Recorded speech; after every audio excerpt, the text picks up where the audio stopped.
Welcome to the Behind the Shield podcast. My name's James Gearing, and this is episode 181. And I'm so excited to bring to you my next guest. We've been trying to make this happen for well over a year, and we were finally able to sit down and record this. If you have seen the movie or read the book, A Prayer Before Dawn, that was Billy's story. So Billy Moore is a fellow Brit. We talk about his early childhood. He found himself in prison in England, then got out of addiction, got clean, went traveling to Thailand, and then after another blip, he ended up in prison in Thailand. And that's what the movie and the book are mainly focusing on, and the nightmarish conditions, how he ultimately ended up fighting Muay Thai in this prison, and then how he was able to get back to the UK. So an incredible life story. Some extremely interesting insight into the effects of early trauma and the grasp of addiction and where it can send you. But I think a very, very powerful and inspiring story. And I was so glad that we were able to make it happen. So with that being said, as I always say, please go to your podcast apps, subscribe to the show, leave feedback. I love reading the feedback that you guys are leaving. And most importantly, share these incredible stories. And after that, make sure that you at least see the movie or read the book, A Prayer Before Dawn. And then when he releases it, Billy's new book will be coming out in a few months, and I'll make sure to post that as well. So with all that being said, I introduce to you Billy Moore. Enjoy.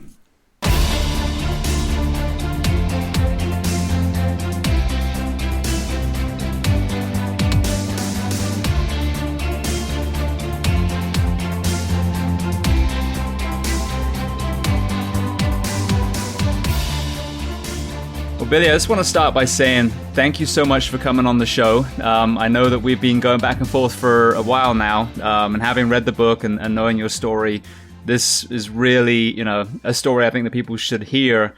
So I want to just say thank you first for taking the time to speak to the audience.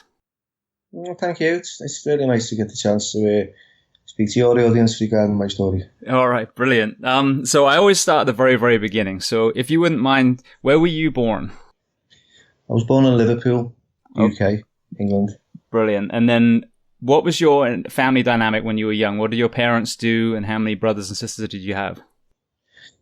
There's 6 of us. I'm the oldest out of 6. My dad, I've never known him to work. He drank a lot. The house was kind of very dysfunctional. There was a lot of violence. There was a lot of anger. My mum worked every hour God sent. She done a lot of little jobs like working in pubs and little bits and bobs really just to make ends meet.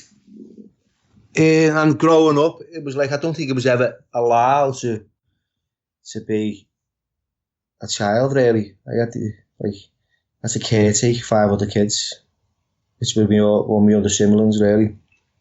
Yeah, so you were kind of like almost that father figure when you were a little bit older then. Yeah, I grew up pretty quick on the streets of Liverpool. Right, and then when you said your dad was an alcoholic, was there abuse within the firehouse? Was there abuse within the household? Yeah, I was subjected to a lot of violence and kind of physical kind of beatings and name calling. Never anything other than that, really.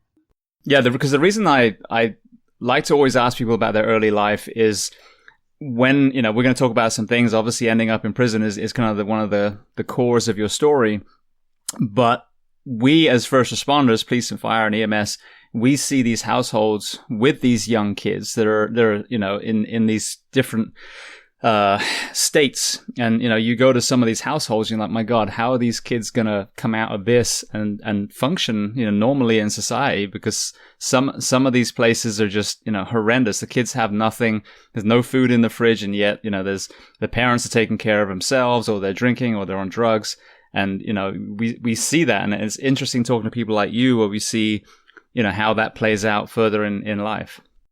Oh yeah, definitely. I mean, now you put it that way, I can kind of paint a picture for you. Growing up in Liverpool, in the house that I was living in with my dad, the way he was, because he was a big man and it was quite intimidating. He drank a lot, to be fair. I used to think that was normal, but with drink came violence and anger and outbursts, and there was no love in the household at all. There was a lot of fear, and I felt like this need to escape from my own home and spend time on the streets with groups of lads, and and they were my peers, and by standing on those corners, I was kind of led down a different path. My dad was a boxer, and I wanted to kind of impress him and prove to him that I could fight and gain his acceptance and his love and approval. And no matter what it did, it kind of just fell flat on its face, basically. So yeah, it was like I was scared, I was young, I felt really vulnerable, I had low self-esteem. I remember getting my ear bit off when I was 14 years old, 14, 15, in a street fight, and that affected me massively as well, like around girls and growing up. So there was a lot of stuff that impacted me youth as I grew up. Yeah, and that's the thing. I mean, you see that with it doesn't have to be a specific economic scale. It's not just the poor, but in a household where there isn't that father or mother figure, raising their kids and showing them this is normal. Even to the kids that you see now when you're coaching, that mentor in the boxing gym, these real men who are saying, look, this is how you conduct yourself. This is how you treat a woman. This is how you protect the weak. If you don't have that, like you said, it's a free for all, and a lot of the kids, whether it's in England or America, find themselves in these gangs with the absolute worst role models. Yeah, well, what I've kind of see my first story that I wrote to Play Before Dawn. It was more brief on growing up, giving people like a brief introduction on my background and probably the way I was conditioned from an early childhood to become what I became. Whereas this second story kind of delves a little bit more into growing up. It delves into kind of like, the way I felt in the household, the fear I was subjected to, having to watch my mother getting beat up on a regular basis, hearing the screams and not being able to protect her because I was really small. And my mum said to me when I was about 9 years old one Christmas, what would you like? And I said, I want weights. And she looked at me like, shocked and said, why would you want weights? Why wouldn't you want like a bike or a Millennium Falcon from Star Wars? Because it was all that rage at the time.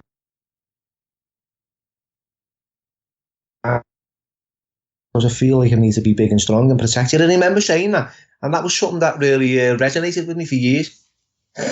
Not being able to kind of protect me mum and being in fear of being attacked and hurt. You know what I mean? Yeah. When you worry, I mean, when you got a household full of kids and you're being abused like that, then you're vulnerable. And like you said, that's fear ruling it. And at some point, violence is going to play in. There's no question. Yeah. So it definitely plays a big role in how it turns out. I know we have choices, and I know I made decisions, and there's a lot of poor choices. I was conditioned to believe it was okay to do those things because it's like monkey see, monkey do, that kind of attitude. He's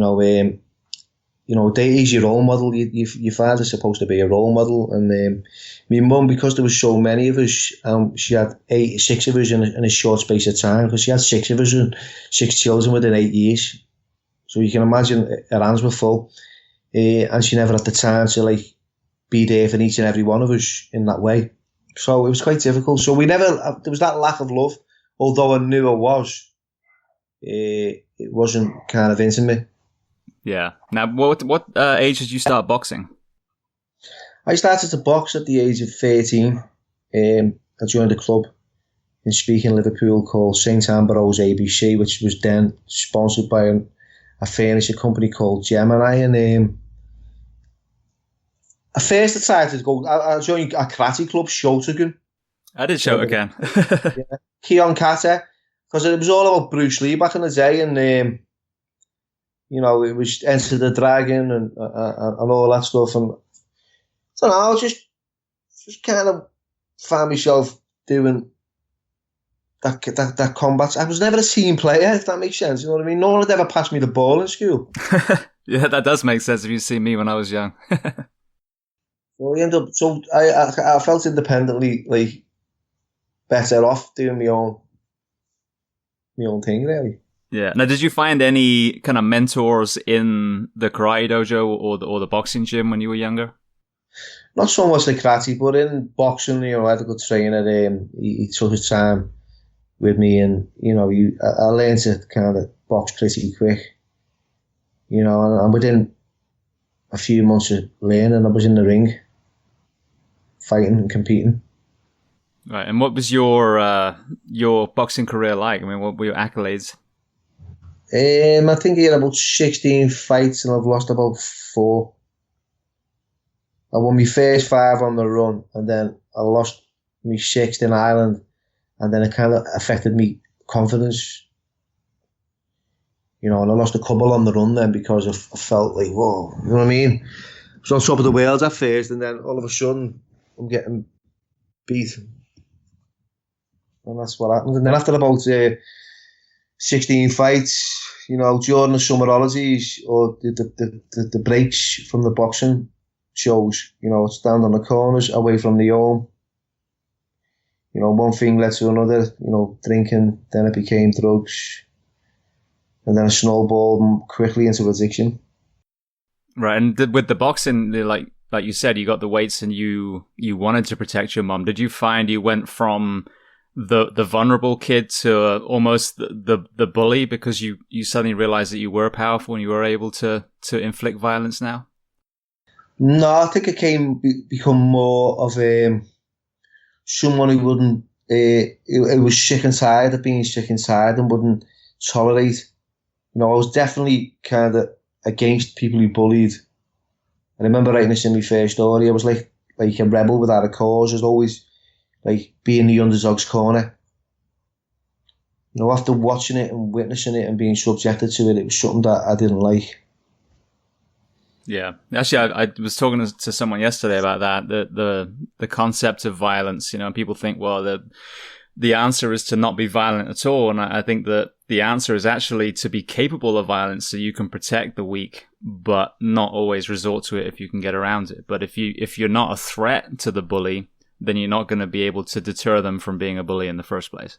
Yeah. Yeah, no, I always felt I was quite I just stands up for myself, It got to a point where, I never ever went looking for it. I was never one of those kids who wanted to just scrap at everyone. It was always like, if it came to me, then yeah, it happened, and I wouldn't tolerate it or accept it. Yeah. All right. So then you were talking about getting into addiction. Was that what led you to your first stint in prison? Yeah, definitely. It was a downhill spiral. Picked up a drug from an early age, and it was, within a matter of months, I was using class A's. I was committing crimes to fund the habit that I'd developed. I was doing things that I didn't want to do, and I was going to places that I didn't want to go. And I felt myself isolated and separated from society. I was bringing shame on my family. I was bringing shame on myself. I had no integrity. My morals and my principles and my values had gone out the window. My drugs became more important than anyone else. I became a monster. And I was like, I was driven by something more powerful than me, and I couldn't stop no matter what. If you put me in a cell and I could pass a lie detector test, I'd never do it again. And really believed in it, because I wanted it so much. And then I'd get back out, and within seconds, I was, that choice was taken away from me as soon as I picked up again. I think it'll be different this time. I'll try and do something, that right, we repeat the same mistake and expect a different result, and it was just a ball of insanity. Well, that's what was happening, and then it wasn't until like years later that I understood that I had no awareness, and there was no education, and there was no support, and there was no guidance in them times. There was just like, here's a key and here's a door, we're going to shut it and we'll open you when you finish your sentence, and that was it. And that's how it was for a long time. What was the initial drug that really got you in trouble? The first one was, I'd say it started with the gateway drug, cannabis, and then it led straight onto heroin and crack cocaine. Right. Because, excuse me, that's something that I see from the outside looking in. Obviously, I haven't ever been in prison, and I'm observing both, back home in England and here now in America. But it seems like the way that we've done this, I'll just put it that way, the way that we're doing prison, the way that we're viewing drugs and addiction doesn't seem to be working, because we keep churning these men and women out, and then they go back to their addiction, and they're back in prison. It's this vicious circle, the revolving door. What was without loading the question, what was the addiction help that you had both inside and outside, when you were trying to kick the habit? Absolutely nothing. It was just, I'll give you a prescription to get off drugs and give you different drugs to come off the drugs that you're on. So all that it became was a vicious cycle of like using different substances, different drugs to come off drugs. There was never any identification. There was never any. I don't know. It was prescription drugs that they give you. It was no help. And prison was like, there was never no help there either at all. So I couldn't really, hands on heart, say that there was any support. Maybe there'd be like, someone telling me to get me shit together, and that was about as good as it got. Yeah. Because again, what a great example of how they're doing it well. And I'll be very brief because people have heard this, several times now. But in Portugal, back in 2000, they decriminalized drugs as far as an addict, not selling, not smuggling, but the addicts themselves. And so they became patients instead of criminals. So if you come in and you're arrested and you're found in possession of a personal amount, then you get filtered through an addiction program where they have addiction help and psychological therapy and job creation and all these things. And they've literally reversed their epidemic in Portugal from the worst in Europe to the best. And that's what I'm seeing is, if we're just locking up our addicts, and then, obviously I'm sure in prison, the addiction is probably terrible as well, as we see certainly in later in your story. But you're not treating why these men and women are drinking, why they're taking drugs, maybe even, why they're violent, which is the underlying trauma. And you're never, ever going to kick that until that's taken care of, that's addressed. And if we're not dealing with those issues in or out of prison, either way, there should be both, then we're never going to fix this addiction. Yeah, and I agree with you. There's a lot of underlying kind of contributing factors to why people use. However, they've, and I'm speaking from experience, for years and years, probably, people were kind of trying to help me and offer me support and guidance, but I wasn't ready to or willing to listen at that stage because I was just kind of blocking out all these demons that would torment me, and rip my soul apart every evening, and I couldn't face reality on a daily basis, so I kind of want to block it out. It was only when, the drugs couldn't do that for me no more that I had to surrender from the art and go, you know what, I need to kind of just put my hands up and go, I can't do this no more, this is beating me. It's like getting in the boxing ring, coming out back in blue, and then, getting back in again, and you're still getting beat. Sometimes they go, look, we're going to throw the towel in, Bill. You ain't going to win this competition. But you just keep getting back in day after day after day with a gorilla. And you're thinking, you know what, I'm not going to win this. And then it comes to a time when you go, okay, hands up, that's it. Yeah. Well, especially if you're using the same strategy each time, you keep getting beaten instead of reimagining that strategy where maybe you'll overcome it. Yeah, definitely.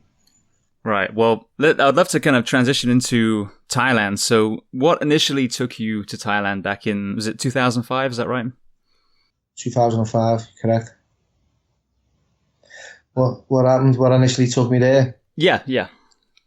It was years of being incarcerated in prisons in the UK, using drugs. So I finally kind of made that decision that something had to change, and I went into a rehabilitation program. And I asked, it was me, put my hands up, said, look, I need help. And the minute I asked for help, it came. That's what I'm trying to say. You've got to be willing at that stage, you know what I mean? And it came in the form of a rehab in Bristol in 2004. I got myself clean, I got myself involved in recovery, became aware of my addiction, and then I got a passport, a bank account. Things started to come into my life, and then I was invited to go to Thailand it was a 12-week backpacking holiday that turned into a 5-year nightmare, basically. Well, just touching on Bristol for a second. So, was there a specific event that made you put your hands up and say, "I'm ready now"? Yeah, I climbed on a prison roof in Walton, in Liverpool, HMP Walton, and it was a negative way of asking for help, to be honest. And he put me in solitary confinement for over 7 months. I got a few punches, a few kicks, nothing that I didn't expect. But it was at that time when I was in that solitary confinement for that amount of time that, there was no drugs in my body, couldn't access any. I started to think about like my future, and my past, and, the harms I'd done to people, and, all the guilt and shame kicked in, and, then I wanted to change. It was like, what, I phoned my mum, and I said, "Mum," I couldn't even speak to my mum. I remember picking up the phone, and my mum spoke to me, and I couldn't answer because just hearing the voice, I had a lump in my throat and tears in my eyes, and I was afraid to blink, and there was two, prison officers standing next to me. And I thought, I can't show any vulnerability in front of these. And she just knew, she just said, "Son, get some help. I know you need it." And that's what I did. I went back to my cell and I wrote a letter. I sat down and asked for help. That's amazing. It's funny because that's not the intervention that you would think, solitary confinement, but being forced to be there with your own thoughts and have to basically face your demons there, whether you like it or not. It was a very powerful moment for you. Yeah, I think no matter what people said or tried to do, it was like I had to really sit there and be alone with them, and and the thoughts that came through the back door of my mind uninvited were really unsavory, and wasn't very pleasant. And there was thoughts of suicide, there was thoughts of like ending it, and depression and mental health, and it was quite difficult at that time of my life. The guy next door to me hung himself. Oh God. And I thought, I was speaking to him 10 minutes before he did, and we were, and I was just life was so kind of like, there was no value in it, you know what I mean? People just died, and it was like, I thought, I need to get something sorted here. And that's what happened. That was my intervention, was my mum kind of just saying, "Look, stop fighting. Just ask for help, son. You need it." She knew. She just knew. I didn't even have to respond on the phone. She just knew. I was afraid to answer because at that time I was quite sad and quite hurt, and bang, it clicked into place, and that was my intervention. And what did the treatment look like in the facility in Bristol? It was a 12-step program, and it was group therapy, people challenging each other's behaviours. I was very kind of like angry at the time because I felt their using was a tea party compared to mine. I was comparing myself to their background and, judging, and I was in despair with it all. And I always felt I was different, and I'd separate myself pretty quickly. And, it was something, that I learned that was called denial. I was in denial about, my own problems because I felt I was unique.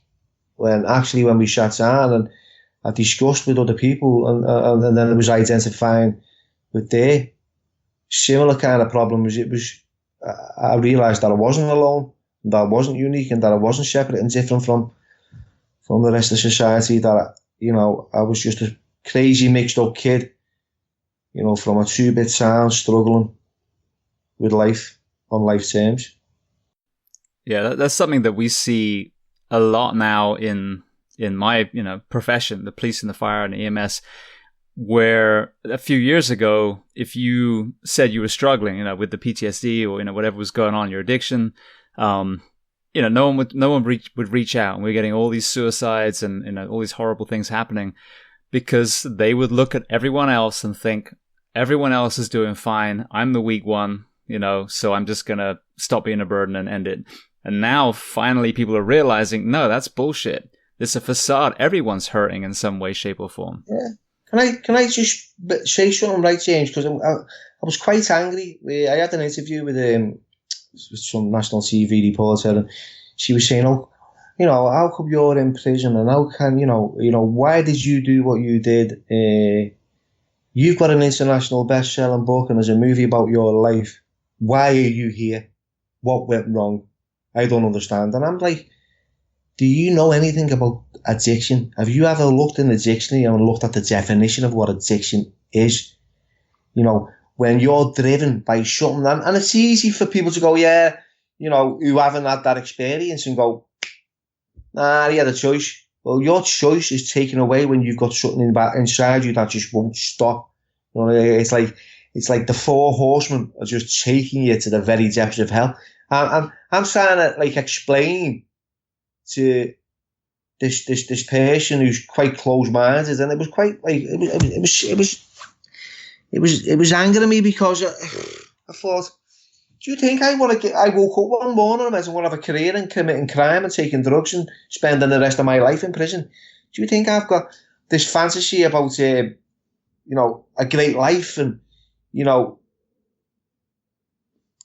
just couldn't get the fact that she couldn't understand, and probably because she hasn't experienced this. So that's where, there's no justifying, there's no blame, there's no rationalising, there's no minimising anything other than the fact that, addiction kind of takes everything up. It robs everything. It robs your sanity, it robs your morals, your principles, your moral compass. Everything goes, and it's sad. And you're talking to a guy now that hasn't used for quite some time, and I wouldn't be doing the things that I've did or that I've done in the past. Are you with me? Yeah. I'm quite I've got sound and clear minds, and, I don't blame myself for what my addiction did. I take responsibility for my recovery today. Okay, so I kind of look and go, okay, so what harms have I done, and how can I make amends? And that's what I do. I'm not going to beat myself up for years and carry a cross and nail myself to it every time someone says anything. I've had enough of that. You know what I mean? It's this is what sends people back out there, and what people struggle with, the mental health and all that illnesses. You know what I mean? It's look, let's encourage people. Let's build up the character. Let's work with them. Let's show them that there's a way out. And that's what I'm about today, to be fair. Yeah, well, then that's exactly it. Is I get sick of them. I see that, in some of the calls I run and some of the people I work with occasionally, there's normally some very, very good people, but, looking down their nose at someone, if they're an addict, if they're a prostitute, if they're homeless, so, whatever, element that we think is beneath us, instead of going, well, and I always say this, we all grew up, if you and me and, a prostitute and whoever else were all in a daycare, we'd just be laughing and chasing a ball. Like you said, none of us said, oh, well, one day I'm going to live under a bridge, or I'm going to sell my body, or, whatever it is. That's the path that life took you. And yeah, of course, you have decisions, and, you can make them, especially, hopefully when you have that realization and you look back. But I was fortunate enough to grow up in Bath, just outside Bristol, on a farm. And my dad was a vet, and both my parents were there, and I had no challenges. So my thing is, because I've had the path that I've led, then it's my duty to reach my hand and help everyone else try and, come up that wasn't gifted that idyllic childhood. So if you didn't go down that rocky road, now you're looking down your nose at people because they're an addict or, anything else that you think is beneath you, then you need to check yourself and realize that you were blessed and you're on this earth to help the people that weren't, find their way back, and then they in turn can help other people. Yeah, definitely. I like the way you put that, yeah. Yeah, that's how I feel. And that's a great way to kind of put it across, because it's having empathy and understanding, and because some people will judge you, and you know what? For those that want to judge me, there's a queue. Get to. I'm in the front of it, so you can get to the back. I'm not really that forced on that, to be fair. And I'm not here to kind of like judge anyone else, because I've got no right to. No, and judging doesn't do anything anyway. Nothing gained from judging, you know what I mean? So, but all right. Well, I want to take us back to Thailand. So when you came out of Bristol, you were clean. You were doing really well. You were going to do the backpack trip in Thailand. So what did that initial time in Thailand look like? And I know you worked on the movie set, and then if you wouldn't mind just kind of walking us through how that took a turn again. Okay. Initially got to Thailand, and I was like a world-class card carrying pleasure seeker. I felt like I'd been reborn. I was clean. I was in recovery, and it was a new world, and I was like a child again. I was excited at the opportunity to kind of go traveling with a friend. I wanted to relive my old dreams of boxing and join this boxing camp in Thailand, and got in the ring and started competing in Muay Thai competitions, which he enjoyed. Got a chance to work with Sylvester Stallone on the last Rambo movie, and he's a great guy. It's like he's a very, very intelligent man who's my hero growing up. Really, I used to love Rocky, and I was just over the moon to actually get the chance to work with him, and that was panning out, and then I got a job teaching English. So things seem to be, on the outside, were going really, really well. Boxing, acting, traveling, living the dream. And underneath it all, I just couldn't cope with relationships. It was, I was quite immature emotionally. And I remember meeting someone, and she was a beautiful kind of Thai girl. And the conversation was just a dictionary between us. And I couldn't understand the words she said. And I found out that she had another boyfriend. Another boyfriend by this. You know what I mean? And I got quite hurt by it, really. And she was like, why are you sad? And I thought, well, in England, it's me and you, and that's how it is. It's not me, you, and you geek. You know what I mean? Mm-hmm. So-called. And, and I couldn't deal with stuff. And, the pain and the heartache was really too much for me to take. I didn't even know this girl. I can't even blame her, to be honest. It was just at that time I was attached to these feelings. You could put me in the ring, and I could box, and I could take punches all day, and kicks and bruises and cuts, and you could put plasters and bandages all over that. But on the internal stuff, it was like I couldn't deal with it. It was like, wow. So I found myself in the ring trying to escape the pain a lot, fighting every night. And then when I was outside that ring, it was real life, and it was life on life terms, and I felt the pain of it all, until eventually I picked up a drink because it was that painful, and I remember screaming inside, this isn't the answer, what's going to happen, and it was like that battle within. And then I just thought, fuck it, man, I'm just going to drink it. I did, and I hope you don't mind me emphasising with a few swear words here. No, this is explicit show. You're fine. But so I can be myself. Yes. No, but I was thinking, oh, fuck this, man. I'm just gonna go for it and see if everything I can do it differently. And I never, that drink just led me to going to Burma, buying China White, scoring Yaba tablets, which is methamphetamine, and the crystal meth, and taking drugs that I'd never even took before, taking addiction to another level in a foreign country. And I was involved in dealing low-level kind of bits of tablets to friends that I'd met over in Thailand to support me habit and finance it.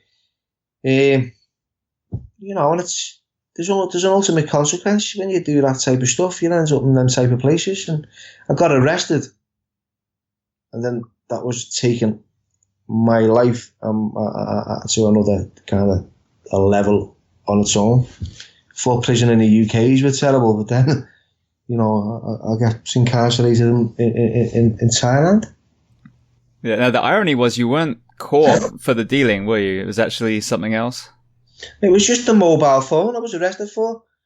It was handling a stolen mobile phone, if you can believe that. I had all. It was when they came to my room. There was all kinds of weapons and drugs, and I secreted them quickly.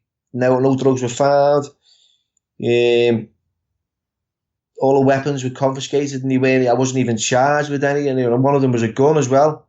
And I was quite confused because I thought that's what they'll charge me with, and I didn't realise that, you know. I think the maximum penalty for carrying a firearm over there was 9 months, and everyone and his dog had a gun anyway. It wasn't like over here, you know. And the phones, he had a load of mobile phones, because it was changing me SIM cards, and I was paranoid, and I was buying them off drug dealers, and I was buying them off, you know, drug addicts who were scoring off me, and that's what happened. One of these phones had been classed as stolen by someone, so it was handling stolen property, and they gave me 3 years for that. Can you believe it? Huh. Now, if you've been found with the drugs, I know Thailand's got a pretty low tolerance for drug smuggling. Would that have been even worse a sentence? Oh yeah! Oh my God! I'm just grateful that I didn't get arrested with drugs on me, because I would have ended up with at least a 20-year sentence. So then let's talk about that. So I want to go back just for a second. So just to highlight that too, you'd been doing so well being clean, but it's interesting because you see, I've heard, you know, people that I've had on here before. One of my good friends, Chad, who alcohol was his main thing, and he was a fireman. So when he became a fireman, he was clean, and he threw himself into his job, and he was doing, you know, just the ultimate fireman stuff with the special ops and all these different areas where he could keep himself busy. But it was the same kind of thing. Like, there came a point where all that healthy stuff wasn't filling the void, and that addiction crept back. And it seems like, you know, what you're saying, going not just from a drink to going on a complete bender again, how that was the same thing. Like, it just crept in and then flew open the door of Pandora's box. Yeah, I go straight back to my drug of choice. You know, I don't kind of like find myself standing in public houses or boozers and just having a drink and going home at the end of the night. I'm hitting the ground hard. I don't know why. There's something within me that just says, look, let's go and destroy yourself. Let's go and self-destruct. Let's create as much harm as humanly possible to yourself and others. I think, oh my God, this is a monster that kind of like arrived from within. It's just wants to just fuck up everything that is good in my life. It's just, yeah, and it's just, you know, grateful that I'm not, you know, in that world anymore. Yeah, absolutely. So let's talk about the Thai world then. I mean, you know, I read the book a while ago now, you know, before we were talking, and then saw the movie, which we'll talk about in a little bit, which I think it does a very good you know, immersion for the viewer on a snapshot of what you went through. But what was that first night? I mean, I know you write about that in the book, the very first time when you were taken into the Thai jail. Just tell me about that experience. Yeah, I remember getting on a bus, like it was just absolutely rammed full of inmates with shackles on, and they all wore brown canvas suits. You know, because I was initially arrested, I didn't have to kind of wear that stuff to get transported. But, you know, as time went on, and I had to go to and fro court, I was experiencing the same kind of outfits they were. You know, I walked in and I was just wrapped up in fear, and I was trying to act tough, but I was scared at the same time. The language barrier was difficult, so I couldn't communicate. I remember going for they asked us to get a shower in this trough, you know, and there was about 100 of us that came through the gates that night. And it was a thick film of like dirt on the water, and it was cold. You know, and we were all washing together, no soap, just throwing water over us, slip shirts. You know, and then sat down in groups of 4 to eat this ball of sticky rice with a bowl of kind of, you know, I couldn't even describe what it was, and it was stinking. And and I just couldn't stomach it. I was like going into the compound, and he put us into a cell, and I just thought, what's going on here? It looked like a mass grave. There was arms and legs on the floor everywhere. You know, it just stunk to high heaven of feces, and you know, let's say what it is. It stunk of shit. You know what I mean? You know, and urine and vomiting. You know, there was abscesses on people's legs with blood-stained bandages wrapped around them, and virtually no space, and it was absolutely hot. You know, you can picture this. And I walked in, and I just thought, the fuck have I come here? What's going on? You know what I mean? I got put in this little part of the cell next to a ladyboy called Tiffany, I remember. You know, because she spoke to me immediately, you know, and introduced herself and pointed at the guy next to me and said, he's dead. You know. And I thought, well, why don't they move him? He said, well, he can't because it's a holiday. And I thought, fucking hell, it was just so sad, really, you know what I mean? And I just lay there all night, just wide awake, just looking at the ceiling, looking around the cell, and just watching this massive bodies kind of like moving up and down as they slept. That was my first night. And how long was it till they took that poor guy that passed away from there? 2 days. Oh my God. 2 days, because it was a Thai holiday. That's insane. So then, did you, you know, those first few weeks, were you able to find, you know, a group like you would in maybe in other prisons? No. I was on my own for a long time. In the beginning, like you said earlier on, I was like a rebel without a cause. You know, couldn't mix with foreigners. There was a few Australians, an Iranian, and you know, an Indian, and a few other guys, but they was just definitely different from me. And you weren't my cup of tea, to be honest. I just couldn't relate with them, you know. And he said some of them were kiddie fiddlers. Is that right? Yeah. Yeah, I wouldn't be able to relate to them either. Yeah, there was definitely, no, I couldn't, like the Thais, you knew what most of them were in for. It was either drugs or robbery or something like that, you know what I mean? The foreigners, there was a few that were in for like fraud and stuff like that, and drugs, you know, and bits and bobs, and then you got the odd, well, quite a few that were doing a lot of other things, you know what I mean, which weren't quite off. You know, I just wanted to rip someone's windpipe out one day and just think, you know what, you fucking need to die, you know what I mean, for what you've done. Mm-hmm.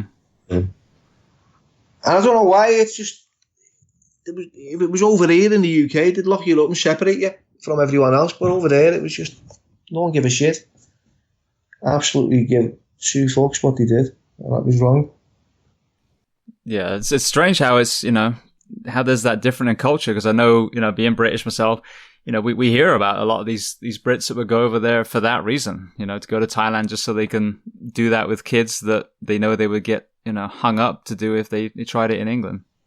Yeah, loads of sex tourists, you know. It was, and I met one guy, you know, and his name's Jack, and he's in my story, and you know, he's gay, and you know, I've got nothing against anyone who's anyone's gender or anyone's kind of sexuality. It was just the fact that he was picking up vulnerable, like, Burmese village boys and stuff like that. So, you know, and he was the only English guy there, you know, and I nicknamed him Prozac Jack, because all he ever done was say Prozac, and he was just totally depressed with it all, and, you know, played the victim, and, you know, and the kid was lying and stuff like that, but, you know, the truth came out in the end. So, yeah, and then there was another guy from Australia who was in for raping a 2-year-old girl, and I had to share a cell with him, and the thoughts that were going through my mind about what I wanted to do to him, you know, I should be locked up for murder, to be honest, and it was, you know, the thoughts, that's exactly what they were, murderous, and I just couldn't do nothing, and it wasn't for me to do anything, to be honest. It wasn't my place. You know, I'm not judge and jury, and I'm not going to put myself on the line for someone else. But this is what I'm trying to paint a picture of how I felt. They were feelings, they weren't actions, if that makes sense. No, it does. It does. I mean, like you said, you're the protector, so there you are in a cell with someone who's abused children. I mean, that's you know, if you do something to them, that it's just gonna, end up keeping you in that prison longer. If I even had attacked, attacked them or being verbally abusive to them, I'd have been put in something called what they call a soy, in a punishment block, and I'd experienced that in the first prison I'd been to in Chiang Mai, and I didn't like it. I felt like I wanted to end my life when I was in there. I learned pretty quick not to repeat the same mistakes there because, it was very, very unhealthy. So yeah, I think they knew that and I knew that. So they just became ghosts to me, to be honest. That's how I kind of treated people. So that's why I spent a lot of time on my own, and, drugs came back into play again. They became my friends and my only companions for a while. Yeah. Now, you talk about this in the book as well. Obviously, you weren't walking in with a wallet full of cash. So what were the challenges trying to feed your addiction in there? Oh, I had to beg, borrow and steal. I had missionaries coming up and, they'd buy you food, and the food that they bought me, I'd sell. The British Embassy were supplying us with vitamin tablets and protein tablets, and I'd sell them. Prisoners abroad would send 2,000 baht every month, and I'd spend that on drugs. I'd get medication and swap the medication for drugs. I had nothing, and that's how I kind of got by. And then I couldn't afford to pay some of the debts, and I'd end up fighting, and it just became that way of life. You know what I mean? Yeah, I mean that's such a great kind of example or illustration though of what addiction is like, that you're getting this stuff sent to you. For example, the food. I mean, the food's awful, and you get the opportunity to buy something better, or cigarettes or whatever it is, and all that you're just turning back so you get yaba or whatever you were getting your hands on. If that doesn't illustrate how powerful addiction is, I don't know what does. Yeah, that's where I'm trying, where I come from before. It's got such a power over you that you would sell your soul for just one more. Yeah. Well, let's talk about the upturn then. So how did you find Muay Thai in the prison itself? Well, I was at boxing camp in the prison, and a lot of people were training, and I was, because of the fights I was getting involved in, just in the normal population, and the guard came over and said, "Look, Bill, you're like the Oscar de la Hoya, this prison, you're going to end up getting killed the way you're going on. It's like, it's not one-on-one, there's a few attacking you, and you just keep coming back the next day and doing it again, and I was just sick of seeing you really like this." So he encouraged me to join this boxing team. We were quite unreasonable. They were kind of they weren't allowing me to get in. I had to bribe them with cigarettes.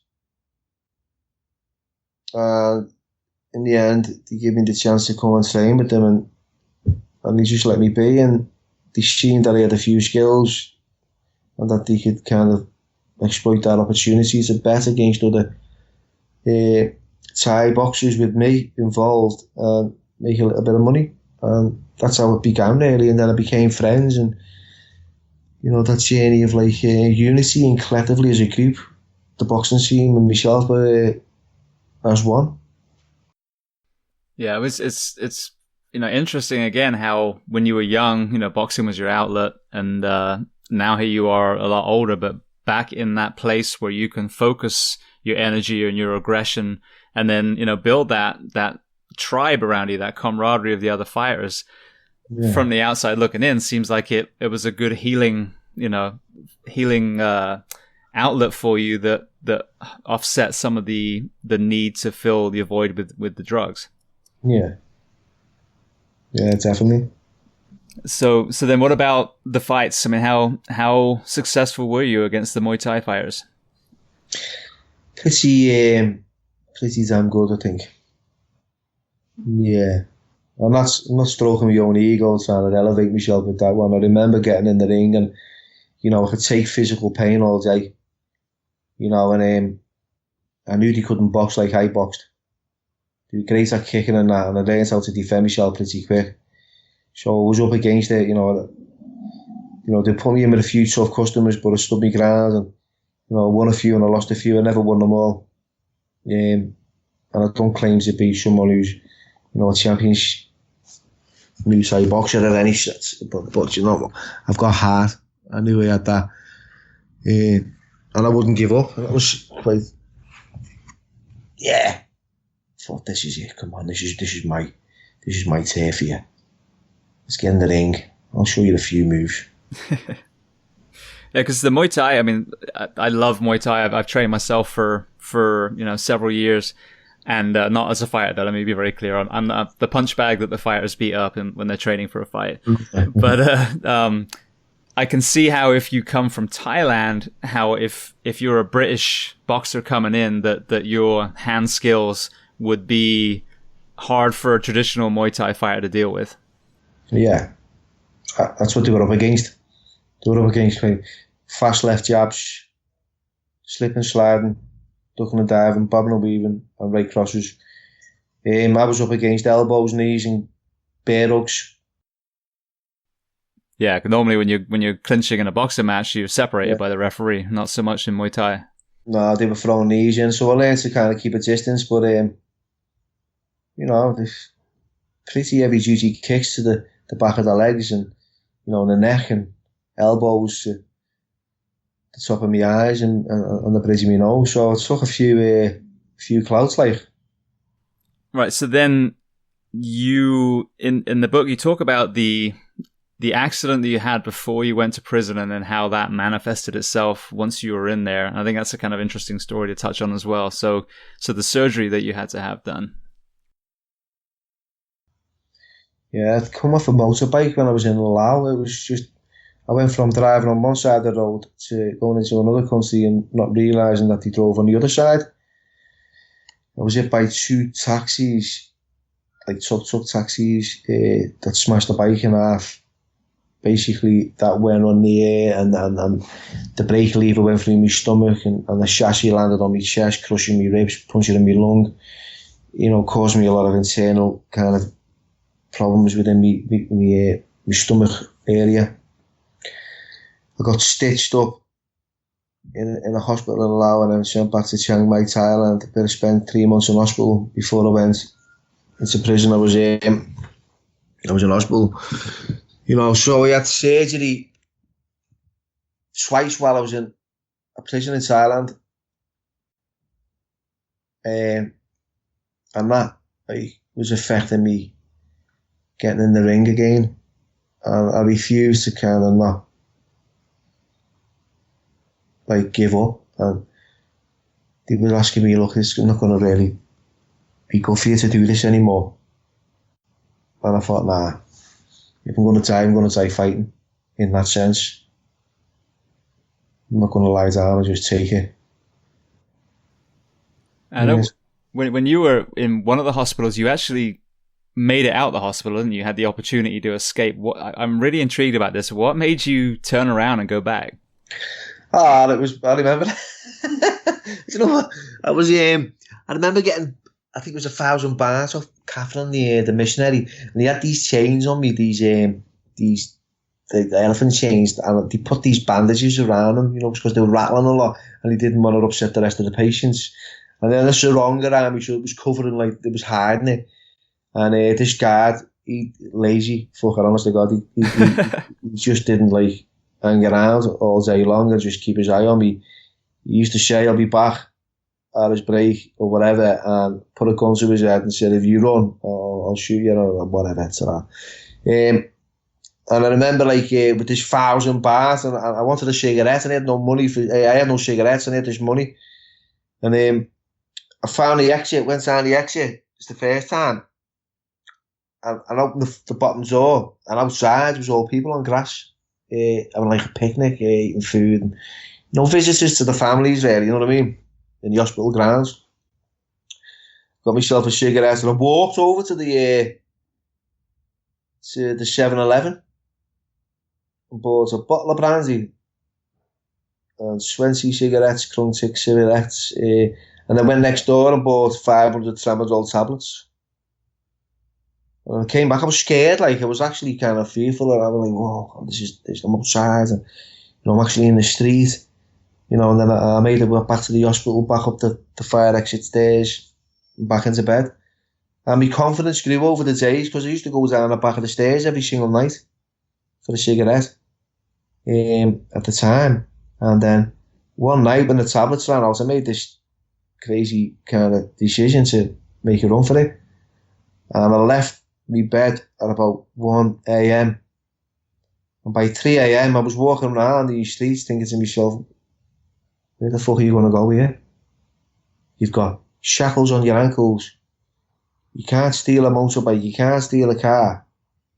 Where are you going to go anyway? All these keep like playing around in my mind. You can't get the embassy. They'll just send you back. If you get caught, you'll probably get shot. If you go and approach any Thai nationals, they'll probably blow you up and grass you up and get you put. You know what I mean? So I had all this to contend with.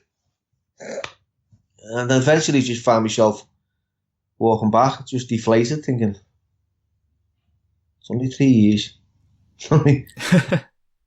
That's amazing. So let's talk about how you finally got out then, because that in itself is a pretty incredible story. So you're going through hell. I mean, you're now obviously fighting Muay Thai, but you still got the the violence and the death and the shitty food and the overcrowding and all these other things. So what was the turning point where you realized, okay, I am actually going to get to go home at some point? I think as the sentence was coming to an end, I never had like a release date, and I heard about that there was a repatriation possible, and I asked the embassy to support that, and they put in a form or whatever they had to do. They came back about 3 or 4 months later, said, look, okay, we'll repat you back to the UK, and that was like a wow moment. I'd been in Thailand for 5 years by this time. I'd built up a relationship with these people, these Thai friends that I had, and they all came to the gate and, to see me off, and it was quite sad. It was a moment, and, and I felt for the first time that I was leaving something behind, and I was leaving friends that I'd made whilst I was there. And it did take a long time, and, because it changed by this stage. I was off drugs, and I was involved in a lot of the religious stuff at the time, and that helped. So yeah, that's like how I felt really about it. See, that's just it's so crazy that, I guess that shows you how everything that we deal with in life is between our two ears, because externally, what you went through in that prison and what your fellow prisoners were going through as well was, compared to, life on most of the world, pretty awful. But that friendship that you ended up discovering, overcame all the other stuff. It did, yeah. So, and what about the addiction? What was it that really got you off the drugs in prison? I think it was just the fact that I'd ran out of money, I'd ran out of choices, I'd ran out of friends. My life was being threatened on a daily basis. I was subjected to threats of death by, HIV infected syringes, rape. Was on my cards if I didn't pay bills, apparently. And the fact that I was so fucking lonely in it all that I just couldn't cope. And I just kind of made this decision to stop, and these Muslim guys helped me. Quite weird, really. They invited me to eat some lunch with them, and spoke about unity and support, and collectively as a group, they take care of me, and not in a way that it was like they were kind of like jihad, so they wanted me to be involved in some kind of extreme Muslim kind of far right group. You know what I mean? They just wanted to show me a way of living, like without using. And he said, if you join our religion, that's what he said. You know, there's a few rules. You can't have sex with men. Oh, that's okay. Don't do that. That's going to be a tough one. All right. That's good news. And he said, you can't take drugs. And I like the idea of not taking drugs. Mm-hmm. He showed it to me, and we'll feed you. So, you know, they knew that I wasn't a Muslim, and they knew I was blagging it, but they didn't kind of turn me away.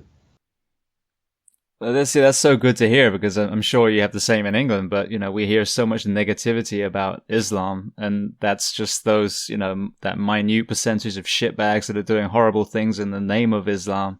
Yeah, but definitely. What you're talking about is the good people in that faith. Yeah, see, what I got portrayed to believe that they were doing, you know, my marriage was all what I'd read in the papers and what I'd been told from secondhand conversations about. And I sat there one day and said, I'm going to ask a few questions because I'm not really too fussy with your firm, you know what I mean? So what's it with all these backpacks? And that's how naive I was, you know what I mean? And I thought everyone who's got a backpack's going to blow everything up. And he went, look, Bill, started laughing. He said, look, you know, Islam means peace, he said, and there's people that are out there that kind of like, that don't want peace. And jihad means, you know, to fight within, not to fight other people. You know, assalamu alaikum means, you know, has two meanings. It means peace be with you, and also I'm not going to harm you, my friend. And I kind of liked the way they kind of spoke about it, you know what I mean? And I watched them for a long time before I sat with them, and I seen the integrity that they had, and I seen the way they behaved, and you know, it was quite nice and it was quite serene, and you know, and I wanted a bit of kind of like normality. That's all. I think I gravitated towards that, where everyone else was doing their own thing, and it was nice to have that, you know, that way of life for a short time, a short period of being in there before I got released. Yeah, and what were those guys in prison for themselves? Murder, drug dealing, them likes really, you know what I mean? And had they discovered Islam after that, or were they always Muslim and they just found their way down a bad path as well? Yeah, they were just bad Muslims. Right. That's what they used to say. We're just like, we don't even go to Juma on a Friday, Bill. We're just a bit of a bad Muslim at the minute. So, you know, we made mistakes. You know, they were honest. They were open. Yeah. No, but that's good. I mean, like you were saying, you know, we all make mistakes, and you can't dwell in the past. And you see that a lot in America for some reason, where a lot of prisoners come from, you know, wherever, and they find a faith, whether it's Christianity, Islam, whatever it is. And that's the ones you see that many times become mentors and become good people, and then leave prison and start mentoring, you know, the gang kids and trying to get them to change their ways. So, and it all boils down to me, like, you know, again, you're either a good person or a bad person, and whatever you can use to make yourself good and spread that kindness is good. Doesn't matter what it's called. Yeah, man. I agree. All right. Well, then let's talk about the transition. So you were in this great group. You found your spirituality. You know, you had this group of people. You were clean. What was that transition back from Thailand back to England again? It was a culture shock. It was very, very difficult. I'd learned a new language and I'd adopted a new culture, and then I was thrown back into the UK penal system, and it was, you know, it was frightening. You know, I felt really vulnerable, and there was definitely no support or no help when I got back. I got released from Wandsworth Prison in London with a bag with a few belongings in it and a travel warrant. And I stood rooted to the spot outside the prison gate going, they didn't even tell me I was getting released. They just opened the door and went, you know, this is it, you're out. And I was just like, what the fuck's going on here? Where am I going to go? I don't even know anyone. I felt so embarrassed to go home and speak to my mum and my family because of my journey had been on, you know what I mean? Yeah, and that's what strikes me as you know, something that we could do better. And again, I'm not saying that we don't need, incarceration and punishment, all that stuff, because obviously we do, but there's a gentleman I had on the show from Norway, who's from the governor from a prison out there. And what they do in this particular one is when you're in prison, you live in a town. It's on an island off Oslo, but it's called Bastøy. And you live with other prisoners, and you cook and you clean, and you have a job that you go to every day, and you can learn trades. So by the time you come out, not only have you kind of fostered that community again, but you also are set up to go get work. And so the chance of reoffending over there is really, really, really small. The way we do it, and this isn't, again, being judgy, but it's like we've done this for a long, long time and it doesn't seem to be working. But to lock people up and then just, like you said, open the door, you're free now. The chance of that person going back into crime, into prostitution, into addiction, whatever it was that got him in there in the first place, is obviously going to be a lot higher if we haven't done anything inside to try and change that behavior. Yeah. Yeah, well, I think over here there's like a small percentage of people that want to get help. Some people just don't care. I've recently experienced that. So, like I said, you've got to be willing to change. Yeah. So let me ask you a question then, because you got the two side by side. What are the things that the British prisons could learn about the Thai prison, if anything, and then vice versa? That's absolutely fuck all. That's a good answer. Seriously, absolutely nothing. And as for Thai prisons, sometimes it'd be in a prison in the UK thinking it'd be better off in a Thai prison the way it was, you know what I mean? In a sense, like Thai prisons are all green and there's a lot of people and there's a lot of fucking violence at the same time, but you know where you are. And then you go to a UK prison, which is like a concrete jungle where people are smoking spice and cutting each other up, and there's gang culture and suicide rates are high, and there's a lot of mental health. It's all drug induced. There's a lot of bang up and lockdown and violence upon screws. They take it fucking tough beating as well. You know what I mean? Mm-hmm. They're subjected to a lot. And the workforce is quite quite small. So you've got to understand that there's a lot of what I believe that the UK prison can learn is putting more money into kind of spending a lot more time on individuals, you know what I mean? Because I think, what you're doing there is a load of shit. You just want to pay the bills at the end of the month, and it doesn't matter to you whether people get out and stay out, because if they did, then you wouldn't be in a job. So the more the merrier for them, you know what I mean, in a sense. Yeah, and especially here, because a lot of our prisons are privately run too. So they're making a profit out of them, which is, I don't think, a very healthy way of doing that particular system. Nah. It's just, I don't know, I was kind of like, I think people are just, no, it's more like, just lip service. It sounds great, we're doing this and we're doing that. You're doing fuck all for people in there, you know what I mean? It angers me really, because I know, there's no meetings in there, and and there's no strong recovery. There's no everything's got to go through details and security checks and gang culture, and fucking hell, there's people who just want to get the shit together and stop using drugs. There's many in there. I mean, but you're just feeding them methadone and you're feeding them kind of antipsychotics and sleepers just to keep them quiet. Well, that's just it's just a bit. There's an injustice within the justice service. Yeah, I think, and what I see again, I'm not in this realm at all. I'm a fireman, I'm a medic, and I'm in America now, so I'm not even back home. But what I see from the outside looking in is we don't fix this by locking everyone away. We don't fix this by arresting everyone. You know, for example, let's take weed, for example. You know, there are, we realize now, some incredibly powerful medicinal effects. Now, you know, dealing and all that stuff, that's a separate thing, but prostitution is another one. I mean, I personally have removed dead prostitutes from, or, you know, seen them in, you know, hotel rooms or dumpsters or whatever, because these poor women are having to be in the shadows to do what they do. And to me, we can fix these areas, whether it's the Portuguese drug system or, you know, legalizing, you know, certain things, marijuana, prostitution, that are way better than alcohol, which you and I can go down the offie right now and buy as much as we want.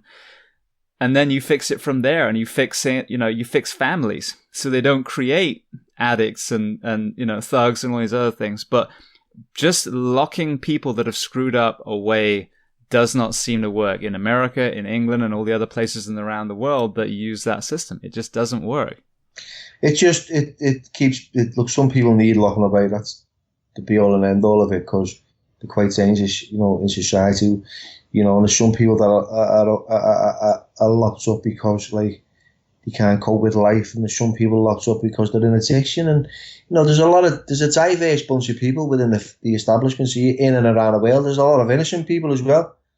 You know, people set up. You know, there's people that are just stupid and getting nicked on conspiracies and do things that talk themselves into sentences. You know what I mean? So there's a lot of reasons why people are locked up, and there's a lot of reasons why it doesn't work for a majority of them as well.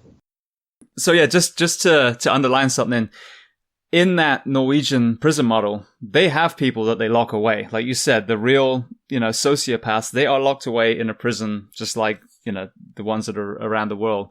But like you said, it's the addicts and the other people that, you know, are not waking up every day saying, I'm going to go, you know, on a summer camp and murder a bunch of kids. They're just, you know, trying to feed their addiction or whatever it is.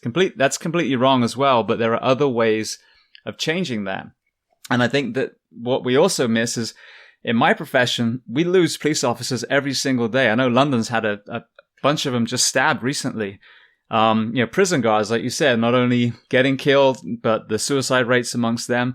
So by fixing the system, the goal is to make it safer, not only for society, but also my peers as well, the men and women on the streets that are risking their lives trying to combat crime, so that now they can focus on the people that truly are dangerous to our society, instead of the addicts and, you know, the Johns and all these other people that are getting arrested and kind of diluting our prison system and our you know, police force as well. Just a resource, Andy. Just like, it's about kind of like alleviating the emergency service, because people are getting calls up for overdoses, this, that, and the other. It's you know, the emergency services are there for emergencies, not for fucking people who pick up drugs and want to overdose. You know what I mean?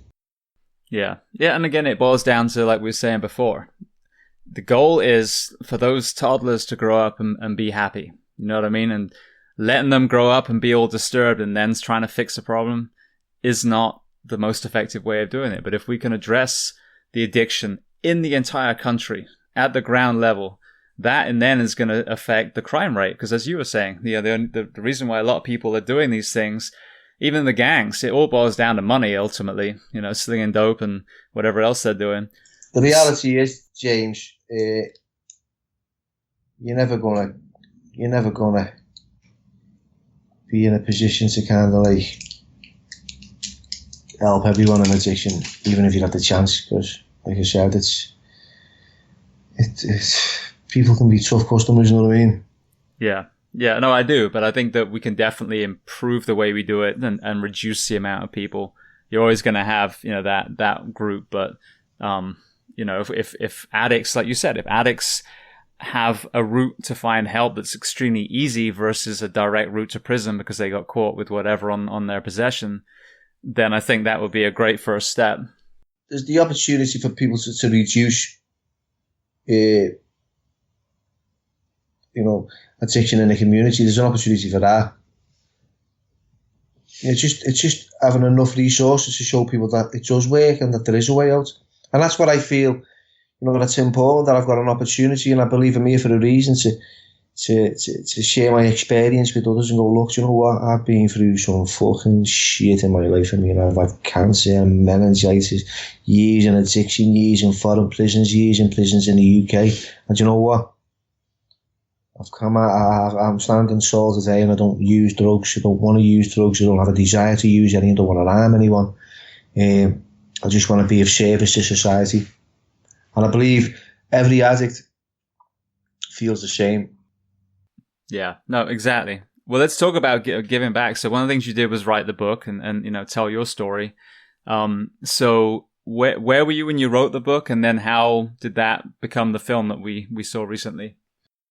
I was in Thailand in prison initially, and I was doing a journal, and I was writing bits and bobs down, and then I went to Wandsworth and I got the chance to write in there. And then, you know, I got released and I finished it, and then I submitted it to publishers. So I was on a different kind of, I was in like Thailand prisons, UK prisons, release, publish. Brilliant. And how long from publishing it were you approached to make it into a film? About a year. Brilliant, because it's just for everyone listening if they haven't. So the book is A Prayer Before Dawn. The movie is the same title, but the book really kind of leads you down, you know, a good significant chunk of your life. Certainly the Thai side. I actually ended up getting the audio book, so it was quite amusing. The guy that read that, his Thai voice was pretty pretty cool to hear. But then the movie, they chose to just focus on the actual incarceration, which I think is great, because some movies, you know, you read the book, you see the movie, sometimes it's, you know, it's not as good, or it tells exactly the same story. Like, well, that was basically the book. But this kind of gives you, you know, a snapshot of from the day you came in through what we've talked about till, you know, when they fictionally had your dad, aka you, show up at the very end. Yeah, definitely. Yeah. All right. Well, then let's talk about one more thing before we do some wrap up questions to close up. You are now, or you have written a second book. So do you have a title for that yet? Yeah, it's called Surrender from the Heart, and it's a follow-up from A Prayer Before Dawn. And it kind of talks about the journey, you know, after being released, and you know what happened in between, and it's quite a sad story. It reflects as well on my past a little bit more in detail. It talks about the fall from grace, you know, standing on a red carpet to being in a crack tent a couple of days later in Liverpool. You know what I mean? What happened? So that was the movie was out. You were doing the promo, and then you found yourself back in addiction again. Yeah, I found myself diagnosed with cancer, going through chemotherapy. You know, found myself in a criminal fraternity again, and doing things again that I didn't want to do. Just wondering what was going on with my life. Thought I was going to die. I just didn't care, you know, whether I did at the time. You know, I'm kind of really blessed and grateful, you know, that someone up there has been looking down on me and going, this guy has been through some fucking shit. Let's pull him out of it and let's guide him and give him a bit of hope here and a chance to kind of, you know, have the opportunity to change other people's lives, you know what I mean? And that's what I want to do. I get messages from people that say, you know what, Bill, you're an inspiration and it's amazing what you've been through, and, you know, it's given me hope. And, you know, after reading your book, you know, I've got myself into a rehab. I read it last night, some guy from the Philippines telling me how he's got himself into a rehab, and, you know, just after reading my story and watching my movie, and I'm thinking, wow, this just reaches far beyond just me here in Liverpool. It kind of travels worldwide, and people, you know, are inspired and get open. Like sometimes I sit back and I sink into the sofa and think, these guys talking about me, and I think I don't acknowledge myself enough for it, really, you know what I mean? I think, yeah, you know, it's been tough and that's how it's been, and, you know, go through it, and, you know, but the reality of it is, I fucking had to fight my way out of it, you know what I mean? I've had to kind of really surrender totally. And that's where the title came in for this new book, Surrender from the Harm, man. Just throw the towel in, stop fighting. Because the reason for the title, because years ago some guy said to me, Billy, do you know when we surrender from the heart, the war ends? And I thought, wow, that was a statement and a half. You know what I mean? It was an impact. The war ends within. So yeah, I've finished writing it. I'm just on the edits at the minute.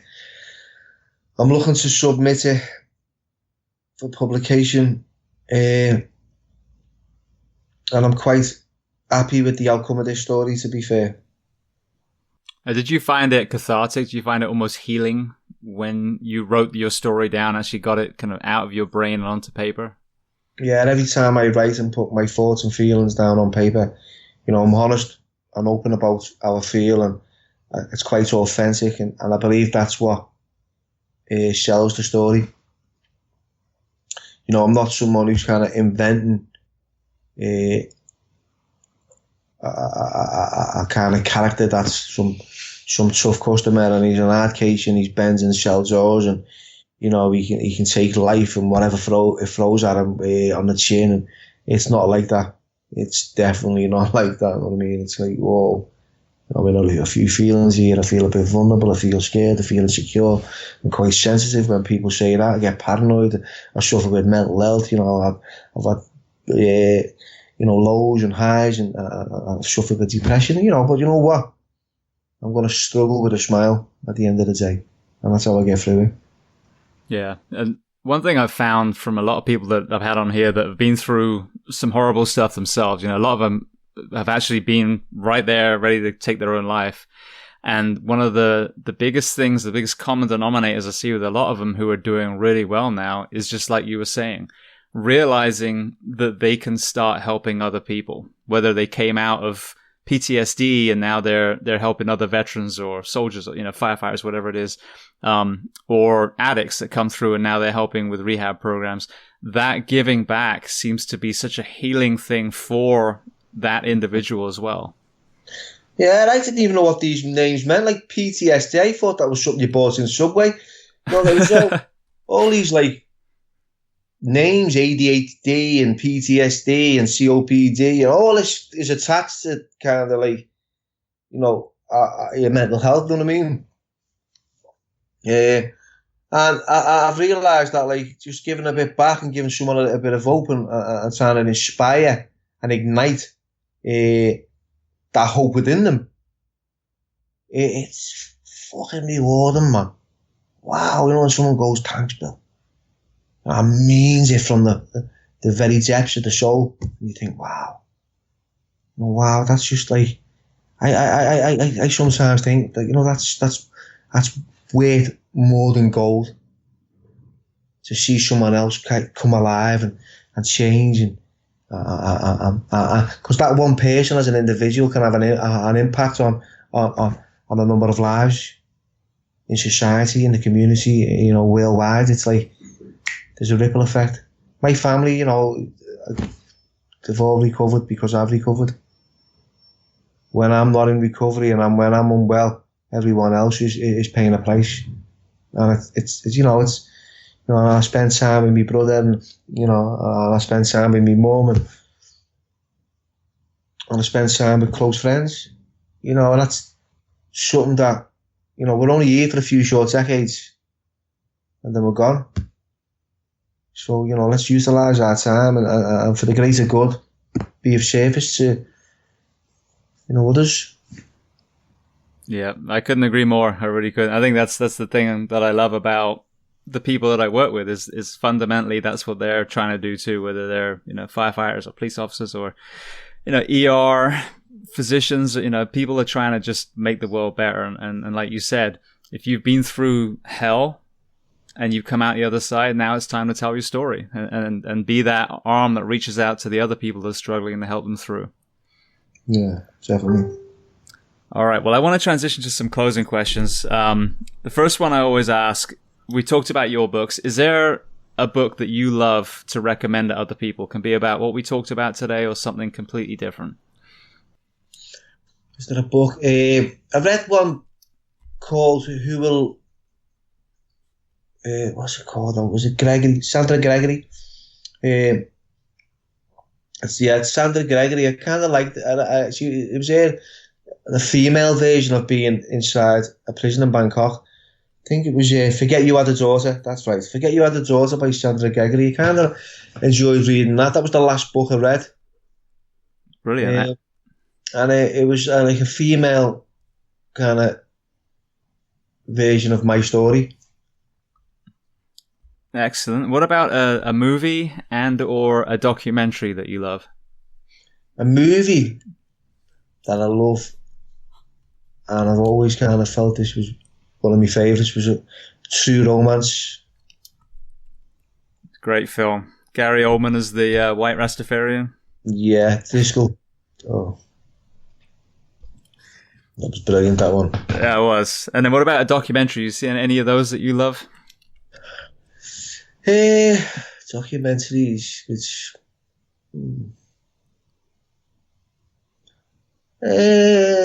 I'm quite into aliens and time travel, mate, and all that kind of movement. So I don't really know if anyone kind of like, it's, like I like the unknown, mate. Like I like to think that there's something beyond just this living room I'm sitting in at the minute.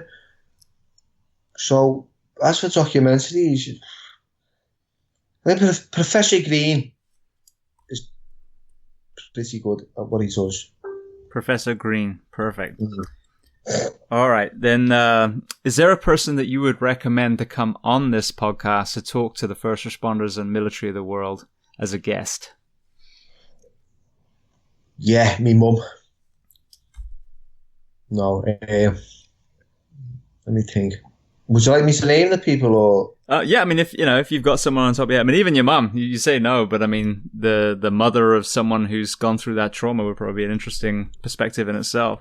Yeah, she'd be good at it. Like, I kind of like to joke about it because I know she's a bit like, oh, I'm not doing that, I'm not doing this. So you always throw it in the middle of it all. And she kicks me under the table and goes, oh, I'm not doing that. But I know what I tell you. I'd like. There's a guy called Tim Morris who works in HMP Walton. He works on the radio show in there, and he's changing lives while he's in there by giving people the opportunity to get involved in that kind of industry and media stuff. You know what I mean? And I'm finding the voice through radio. So yeah, I could speak to him and ask him would he be interested in. Yeah, absolutely. So he's a prisoner, but he's doing that project to try and... No, he's a prison staff member. Oh, excellent. Yeah, absolutely. I was just thinking, he's someone who could do that. Yeah, man. Perfect. Yeah. All right. Well, thank you. So then the last one before we talk about where we can find the book and the movie and people reach out to you, what do you do now to decompress, to kind of go to your happy place these days? I teach young kids how to box, and it's the most wonderful, thing that I've ever done, lately, which is like seeing someone else grow and develop. Yeah. Do you find it kind of weird that you're in that spot that your boxing coach was when you were a kid? Yeah, I'll do like I'll one-to-ones and.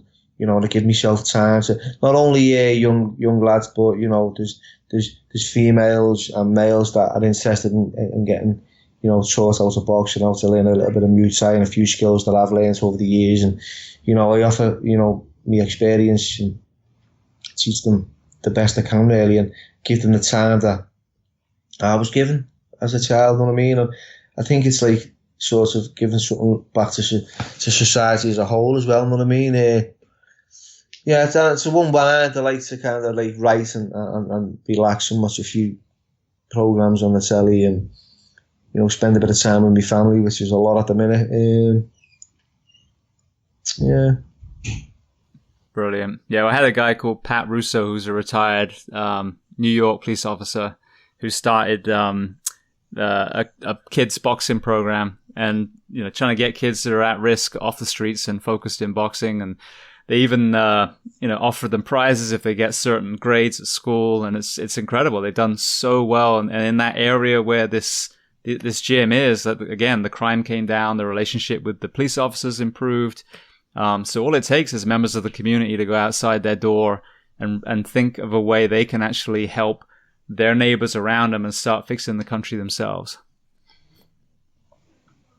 Yeah, definitely, man. Brilliant. All right. So then to finish, where can people find the books, the movie, and how can they reach out to you if they were wanting to talk?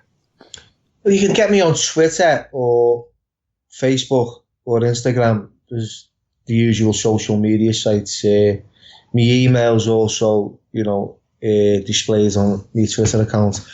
The book you can get on Amazon.